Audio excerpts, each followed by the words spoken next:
আসসালামু আলাইকুম বন্ধুরা, আশা করি তোমরা সবাই ভালো আছো। চলে এলাম একটা নতুন ভিডিও নিয়ে। এখানে 3 পদের ভর্তার আইটেম রয়েছে: টমেটো ভর্তা, শুটকির ভর্তা এবং কচু পাতা ভর্তা।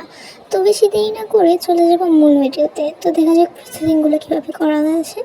এখানে প্রথমত আম্মু কচু পাতাগুলোকে সিদ্ধ করে নিয়েছিল, দেন তারপরে টমেটো সিদ্ধ করে নিয়েছে। এরপরে আদা রসুন কুচি, পেঁয়াজ কুচি, তারপরে এগুলোকে একসাথে সরষের তেল দিয়ে ভেজে নিয়েছে।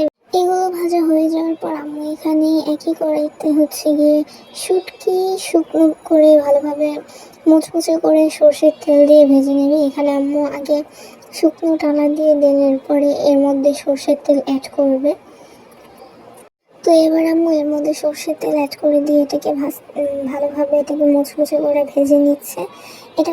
এটা ভাজা হয়ে যাওয়ার পর আমাদের এখানে আগে থেকে ভেজে রাখা শুকনো মরিচকে লবণ দিয়ে ভালোভাবে মিক্সড করে নিতে হবে। এগুলোকে ভালোভাবে গুঁড়ো করে নিতে হবে।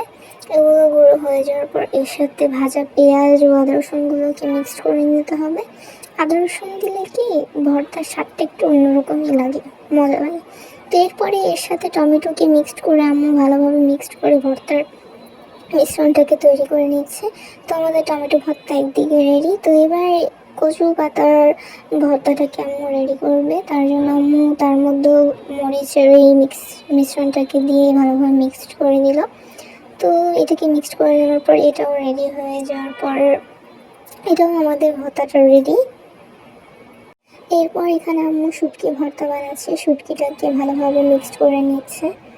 ভালোভাবে মিক্সড করে নেওয়া হয়ে গেলে এরপরে আমাদের শুটকি ভর্তাও রেডি। আম্মু শুটকিটাকে একটু ভাঙা ভাঙা করে, আধা ভাঙা করে, পাটায় না বেটে গিয়ে ভর্তা করেছে। তো এইখানে আমাদের 3 পদের ভর্তার আইটেমস: শুটকি ভর্তা, টমেটো ভর্তা এবং কচু পাতা ভর্তা।